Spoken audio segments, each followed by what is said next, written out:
Okay, good evening everyone. So today we are going to solve the night's tour problem.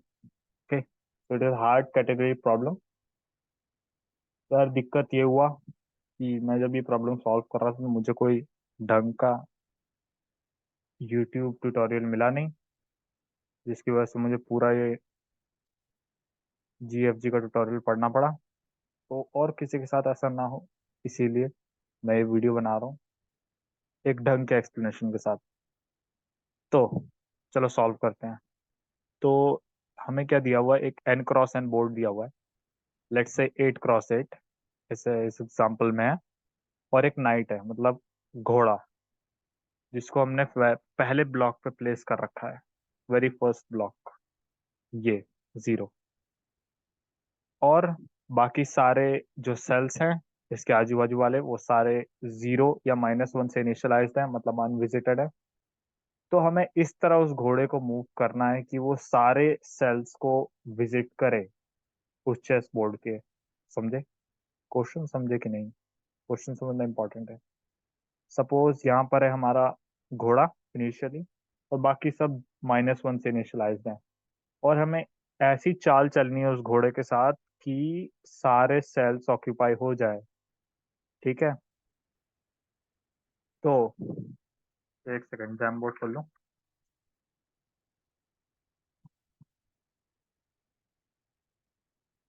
सबसे पहले ये पता होना चाहिए कि घोड़ा चलता कैसे है। सपोज घोड़ा इधर है, घोड़ा कैसे चल सकता है? 2 कदम अप, 1 कदम राइट, या फिर 2 कदम अप 1 कदम लेफ्ट, या फिर 1 कदम अप, मतलब यहाँ पे, और 2 कदम राइट, या फिर 1 कदम ऊपर, 2 कदम लेफ्ट। ठीक है, या फिर और कैसे? 2 कदम नीचे, 1 कदम लेफ्ट, सिमिलरली इस साइड, इस साइड, इस साइड। आई होप घोड़े की चाल समझ में आ गई होगी। कितने पॉसिबल मूव्स हैं? 1 2 3 4 5 6 7 और 8। ठीक है, so there are 8 possible ways in which a knight can move from a spot। पर हमें ये भी तो देखना है कि ये जो स्पॉट्स हैं, 1 2 3 4 5 6 7 8, ये सब सेल के अंदर भी होने चाहिए, राइट? तभी तो वो वैलिड मूव होगा।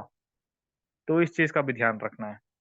और हमको ये भी तो पता करना है कि उस स्पॉट पे जाने के बाद अगला स्पॉट वो क्या चूज करे जिससे सारे सेल्स उस चेस के विजिटेड हो जाए। तो क्लियरली यार ये बैक ट्रैकिंग का एक प्रॉब्लम है। मतलब अगर किसी भी एक पॉइंट पर चलते चलते अगर हम नहीं कवर कर पाए सारे सेल्स इस बोर्ड के, राइट, तो हम क्या करेंगे? हम तो -1 रिटर्न करेंगे कि हमसे नहीं हो पाएगा, फिर बैक ट्रैक करेंगे, राइट। तो ये था कुल मिला के पूरा डिस्क्रिप्शन इस क्वेश्चन का। चलो अब देख लेते हैं किस तरह होगा। एकदम ब्रूट फोर्स तरीका है। अभी जो मैंने बोला, हर एक सेल पे जाके हर चाल मार के देखेंगे घोड़े की, और अगर नहीं हो पाएगा तो बैक ट्रैक करेंगे। बस यही है क्वेश्चन। अब इसका इम्प्लीमेंटेशन थोड़ा हैवी है, इसीलिए इसको हार्ड कैटेगरी में डाला गया है।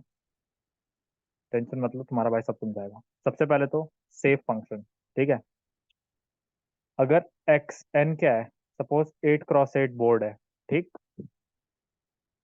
8 क्रॉस 8 एक बोर्ड है।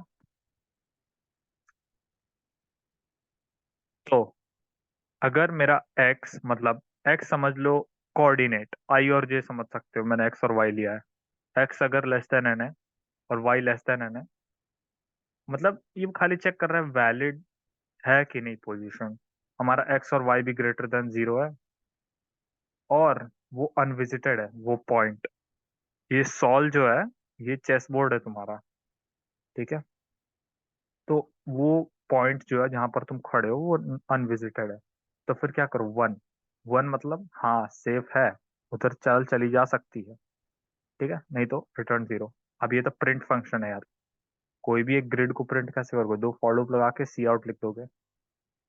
फिर दो एरे लिए हैं डी एक्स डी वाई के। जनरली जो मैट्रिक्स टाइप की प्रॉब्लम होती है उसमें डी एक्स डी वाई की जरूरत पड़ती है, क्योंकि पॉसिबल मूव्स के लिए एक मूव क्या हो सकता है, जैसा मैंने बताया था, एक्स कोऑर्डिनेट को दो बार तुम इंक्रीमेंट करो। मतलब एक्स कोऑर्डिनेट को दो बार इंक्रीमेंट करने का क्या मतलब है,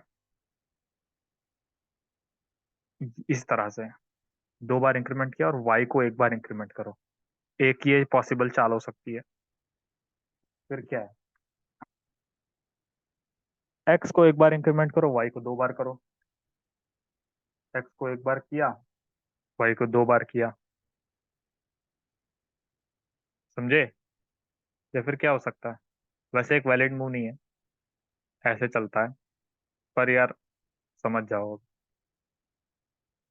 तो फिर एक और क्या हो सकता है, इस साइड सिमिलरली एक इस साइड, पहले बता चुका हूँ यार ये तो। ठीक है, तो डी एक्स डी वाई एक सेट ऑफ मूव्स है जिसमें तुम्हारा नाइट मूव कर सकता है।